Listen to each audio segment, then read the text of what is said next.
Ang bahaging ito ay hatid sa inyo ng Shopinos.com. Easy, secure, happy shopping!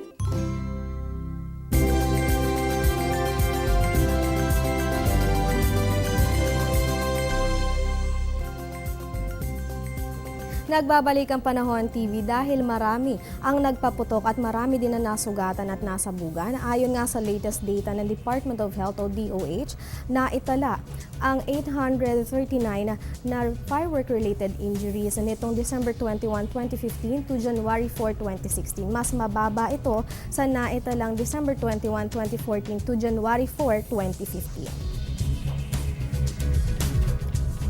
Samantalang fireworks incidents pa rin, nagtala naman ng 358 ang Piccolo victims. Samantalang sa victims naman ages 7 to 8, ito ay nasa 297. Habang umakyat naman ang stray bullet o bumaba ang stray bullet cases nitong December 2015 to January 2016, mas mababa ito ng 10 sa nakaraang December 2014 to January 2015. At samantalang ayon naman sa PNP update, 9 ang naaresto dahil sa discriminating firing. Samantalang dahil naman sa malamig na panahon ating nararanasan, narito ang ilang mga sakit na posible nating maranasan tuwing malamig na panahon. Ito ay ang ubo, sipon at gayon din ang lagnat. Kaya naman para maiwasan, panatilihin nating uminom ng mga vitamins para sa pagsuporta sa ating resistensya. Ngayon naman naalamin natin na extreme and relative humidity sa bansa. Para sa ating maximum temperature, ito ay 32.4 degrees Celsius, 3 p.m. habang ang ating minimum temperature naman ay nasa 21.9 degrees Celsius, 6:30 a.m. Habang ang ating humidity, ang ating maximum humidity ay 90%, 6 a.m. habang ang ating minimum humidity naman ay 44% at 12 p.m.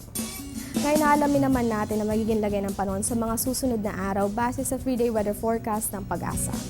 Unahin natin na dito sa may Baguio City kung saan good weather condition po ang ating mararanasan dyan na may chance na lamang ng mga isolated light rain simula yan na bukas Huwebes hanggang sa Sabado.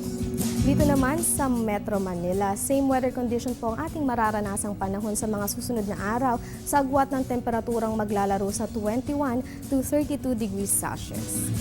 Dako naman tayo ng Metro Cebu. Fair weather condition po ang ating mararanasang panahon niya dyan sa susunod na 3 araw. Dito naman sa Metro Davao, magpapakita si Haring Araw sa susunod na 3 araw sa agwat ng temperaturang maglalaro sa 25 to 33 degrees Celsius. At finally, sa may Zamboanga City, generally fair weather condition ang ating mararanasan simula yan na Huwebes hanggang sa Sabado.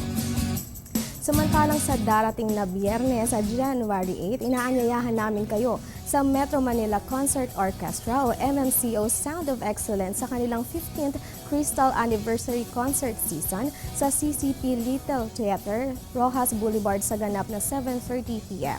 At para sa mga magpapareserve ng tickets, maaari nyo silang makontak sa 216-6487 o sa 0906-777-858 at gayon din sa 0917-533-5747. Huwag kayong alis, magbabalik pa kami matapos ang ilang paalala.